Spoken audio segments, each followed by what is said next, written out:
자, 이제 본격적으로 유제품에 대해서 알아보도록 하겠습니다. 유제품을 크게 이제 미발효 유제품과 발효 유제품으로 나눌 수가 있는데요. 먼저 미발효 유제품의 대표적인 우유부터 한번 알아보도록 할게요. 자, 우유를 제품으로 생산하기에 앞서서 우리가 그 파스테르 처리, 해가지고 이제 살균 처리 과정을 거치게 됩니다.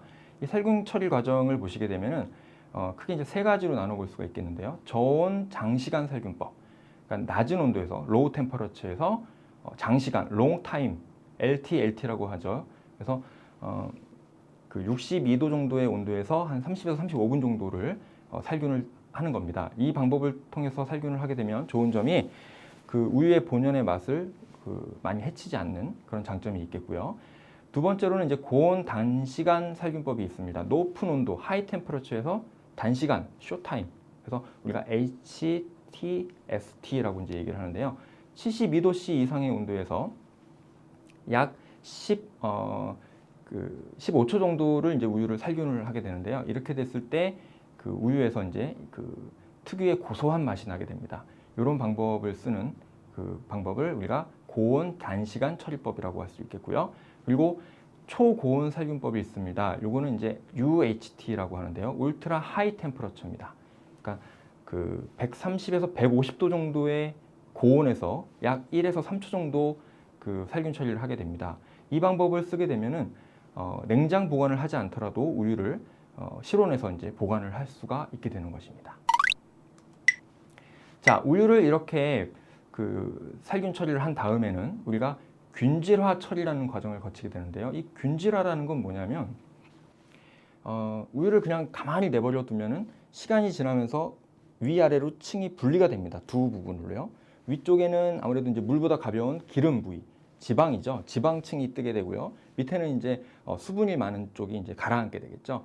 이렇게 두 개의 층으로 분리되는 것을 방지하기 위해서 이제 이 균질 처리라는 것을 하게 되는데, 이 균질 처리를 어떻게 하느냐 하면은 그 아주 높은 압력에서 노즐을 통해서 우유를 분사합니다. 이 노즐을 통해서 분사를 하면은 그 분사구를 통과하는 과정에서 우유 속에 있는 작은 지방 알갱이들이 더 작은 지방 알갱이로 쪼개지겠죠. 그러면 갑작스럽게 늘어난 이 지방 알갱이의 표면을 막아주기 위해서, 막을 처리해주기 위해서 단백질들이 이제 달라붙게 됩니다. 이렇게 단백질이 이제 달라붙으면서 이 우유 속에 이제 지방층이 골고루 이제 퍼져지게 되는 것이죠. 그러면은 이 작은 지방층이 우유에 골고루 퍼지면서 지방과 그 크림층, 그러니까 크림층과 그 수분층으로 분리되는 현상을 막을 수가 있게 되는 것입니다.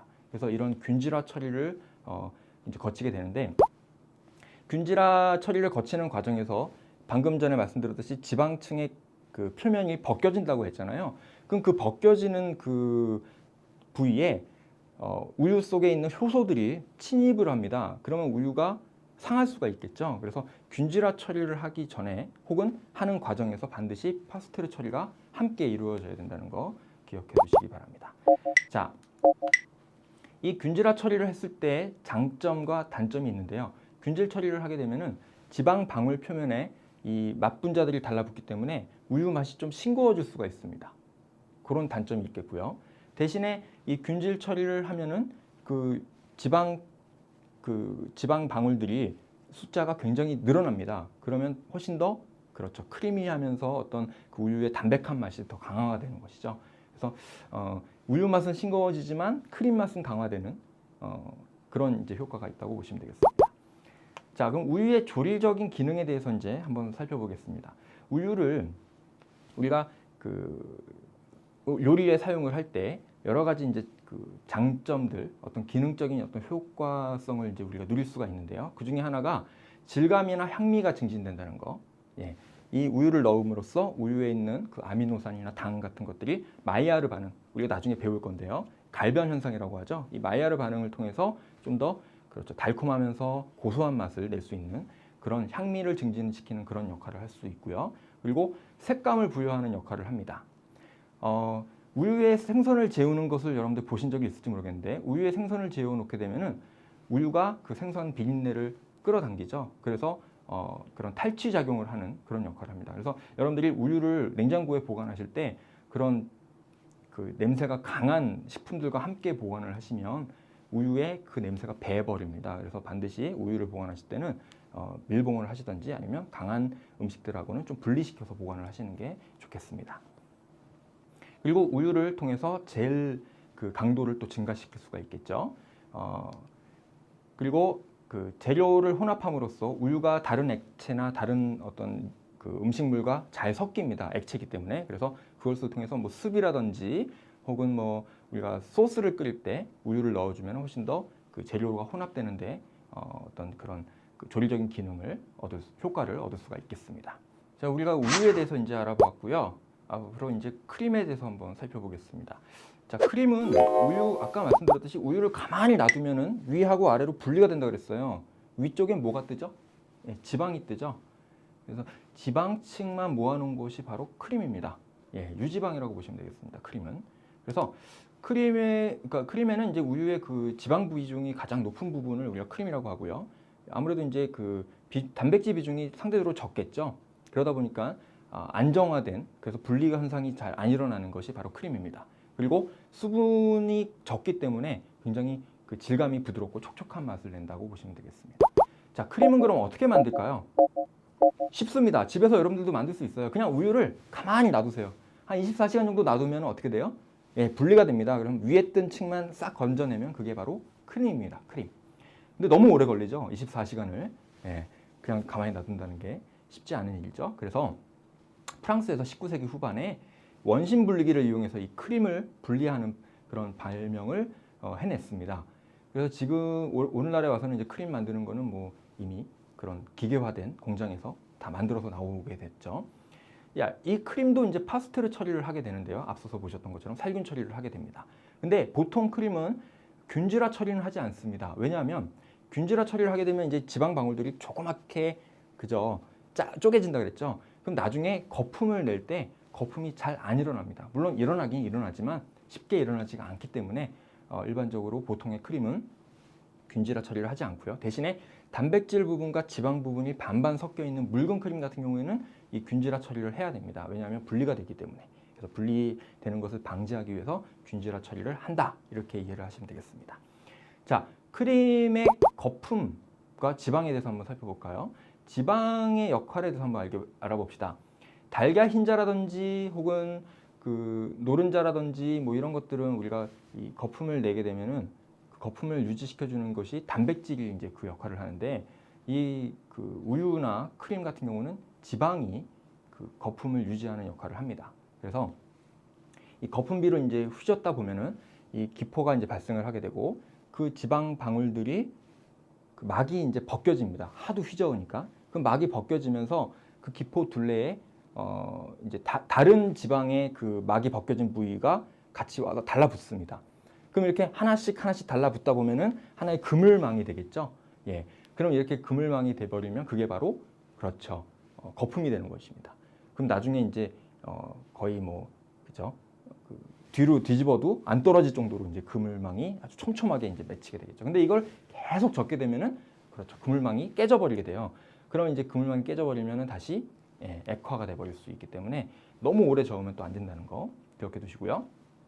자, 크림을 거품을 낼 때는 냉각을 하는 것이 굉장히 중요합니다. 냉각을 하게 되면은 이제 그 지방 알갱이들이 결정화가 됩니다. 아주 차가운 온도에서 결정화가 되면은 훨씬 더 그 겉에 그 지방 표면에 있는 막을 벗겨내기가 쉽겠죠. 그래서 그 이제 거품기로 막 휘저었을 때 훨씬 더 빨리 그 지방 방울들의 막이 벗겨질 수가 있기 때문에 거품을 좀 더 손쉽게 빨리 낼 수가 있습니다. 그래서 여러분들이 거품을 낼 때는 항상 차가운 온도를 유지하시는 게 가장 중요하고요. 크림을 미리 냉장고에 넣었다가 차갑게 해서 쓰시면은 훨씬 더 빨리 거품을 내실 수가 있겠습니다.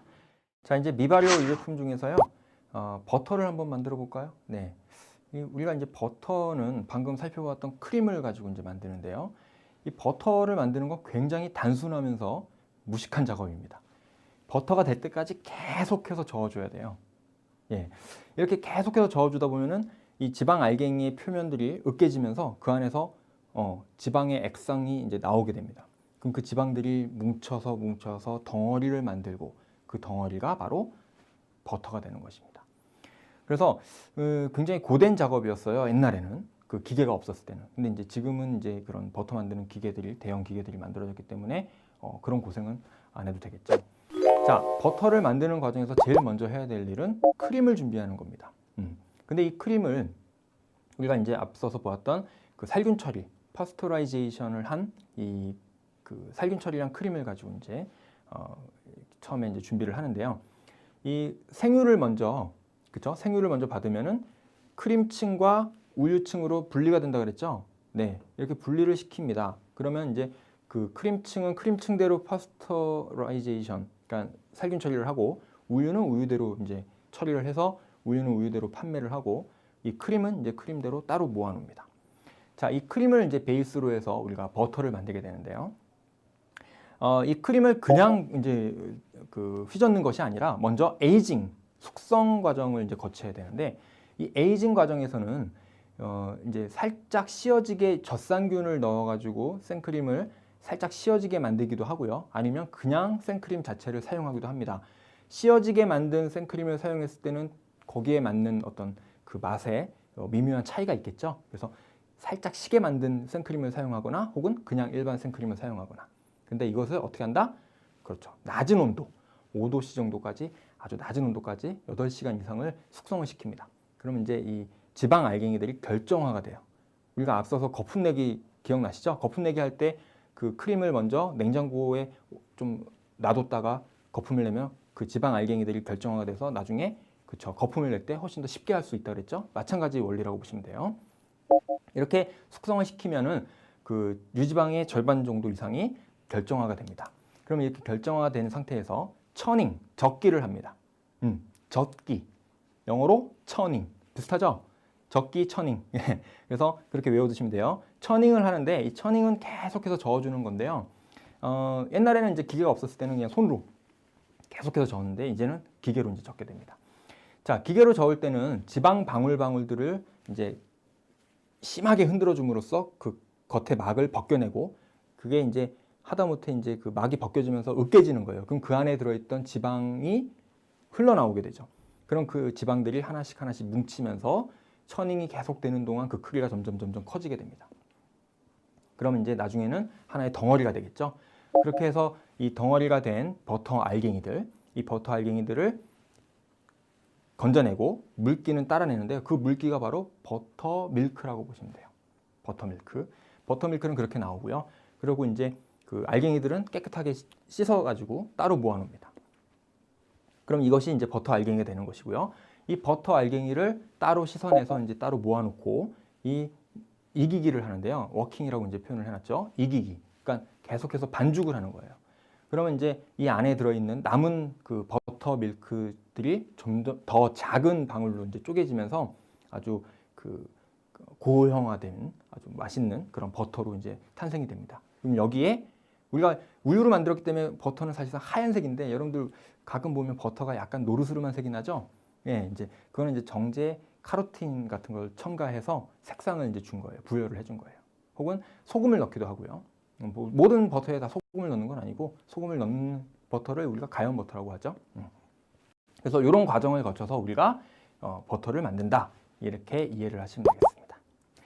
자, 그럼 이제 앞서서 보셨던 그런 만들기의 여러 가지 단계에서 우리가 버터의 종류를 나눠볼 수가 있겠습니다. 그냥 일반적으로 만드는 버터를 우리가 스위트 크림 버터라고 얘기를 해요. 근데 아까 이제 소금 마지막에 이제 우리가 소금을 넣는다 그랬죠. 그러면 이제 가염 스위트 크림 버터가 되는 거예요. 이 소금을 넣는 이유는 아무래도 버터의 보존성을 높이고 맛에도 이제 좀 더 풍미를 또 소금이 들어감으로써 또 색다른 맛이 날 수 있겠죠. 그리고 이제 세 번째로 이제 발효 크림 버터가 있는데요. 요거는 앞서서 이제 생크림을 젖산균을 넣어가지고 유산균을 넣어가지고 한번 발효시킨 시큼해진 생크림을 갖고 버터를 만들면 바로 이 발효 크림 버터가 되는 겁니다. 근데 이 발효 크림 버터를 처음에 생크림 자체를 발효시켜서 시작을 하는 그런 방법이 있고요. 혹은 다 만든 이 스위트 크림 버터로 다 만든 다음에 거기에 이제 배양균이라든지 유산균을 첨가해서 이런 발효 크림 버터를 만들기도 합니다. 이런 방법을 거쳐서 이제 이 버터를 만든다고 이해를 하시면 되겠어요. 자, 그럼 버터를 보관하는 방법에 대해서 한번 살펴볼까요? 버터를 보관할 때는 이 버터가 세균 오염에 좀 강합니다. 그래서 버터는 장시간, 며칠 동안 상온에서 보관이 가능한데요. 그렇다고 뭐 계속해서 상온에 놔둔다고 오랫동안 가는 건 아니에요. 그래서 가급적이면 공기라든지 빛이라든지 이런 것으로부터 차단을 시켜 놓으시는 게 좋아요. 그러니까 냉장 보관을 하시는 게 가장 좋고요. 그리고 강한 냄새가 나는 것들과는 좀 분리시켜서 보관을 하시는 게 좋습니다. 자, 우유 자체가 냄새를 끌어당기듯이 버터도 우유에서 나왔기 때문에 냄새를 끌어당기는 그런 작용을 합니다. 그래서 가급적이면 강한 냄새가 나는 음식물과는 좀 분리시켜서 보관을 하시는 게 좋고, 장기간 보관을 할 때는 냉장보다는 냉동이 훨씬 더 좋다라는 거 잊지 마시고요. 그리고 버터 표면에 보면은 가끔씩 노란색 얼룩이 생기는데요. 이거는 공기 중에서 이제 계속 공기랑 접촉하면서 산화돼 가지고 아주 썩은 맛, 아주 안 좋은 맛을 냅니다. 그래서 이 부분은 도려내시고 쓰시는 게 좋습니다.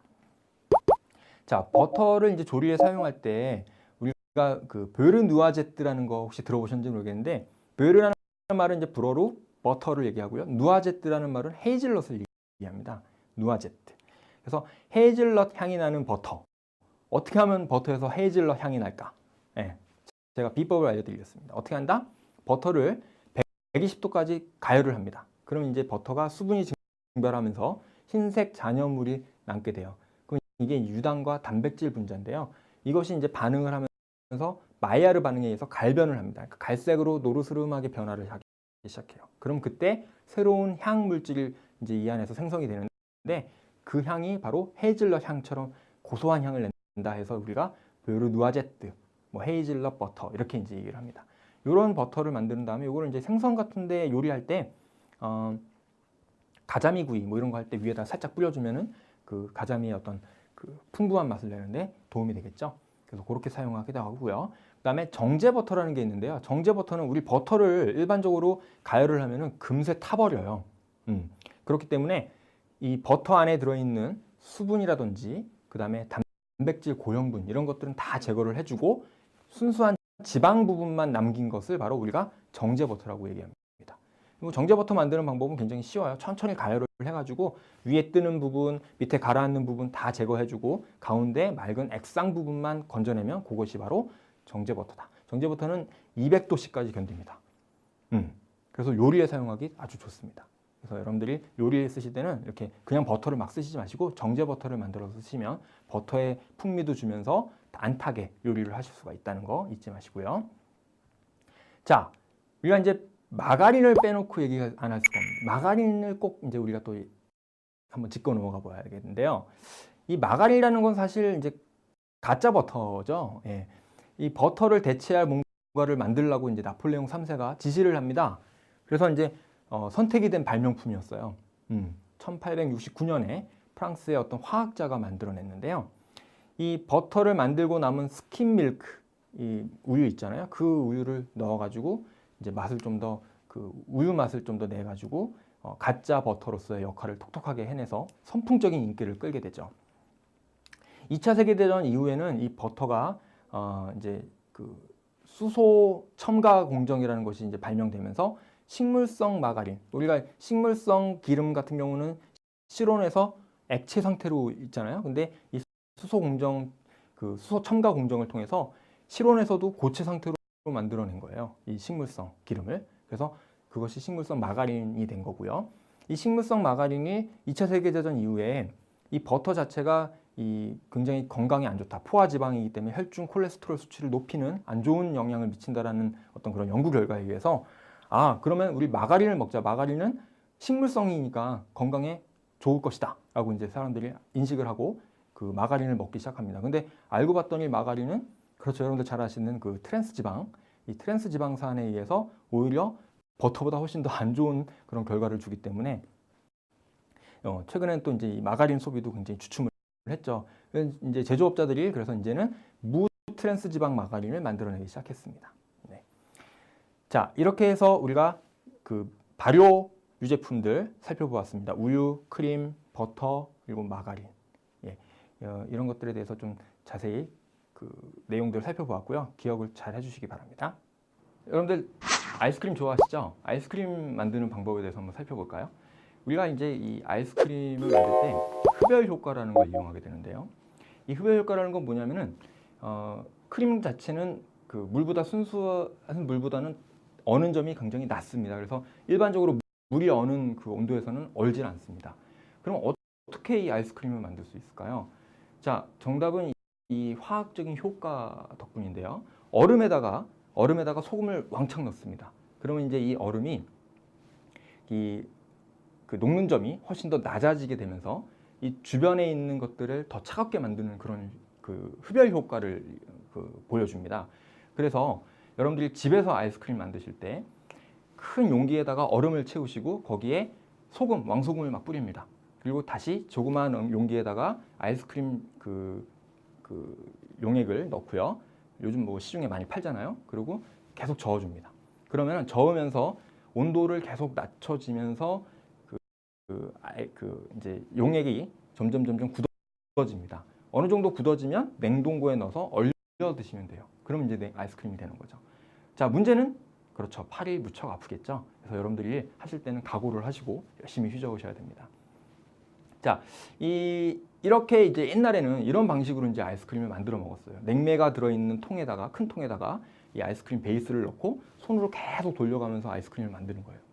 그랬는데 이것이 이제 나중에 기술자들에 의해서 새로운 어떤 그 아이스크림 기계가 발명이 되면서 오늘날에는 이제 그 아이스크림이 굉장히 대중화가 됐죠. 예.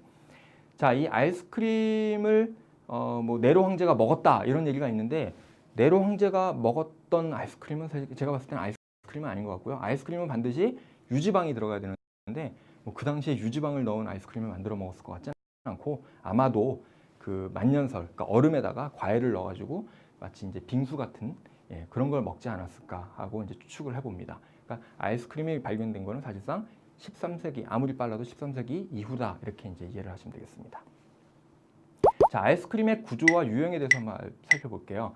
아이스크림은 크게 이 세 가지로 이제 구성이 되는데요. 먼저 얼음 결정과 그리고 농축 크림, 그리고 마지막은 기포입니다.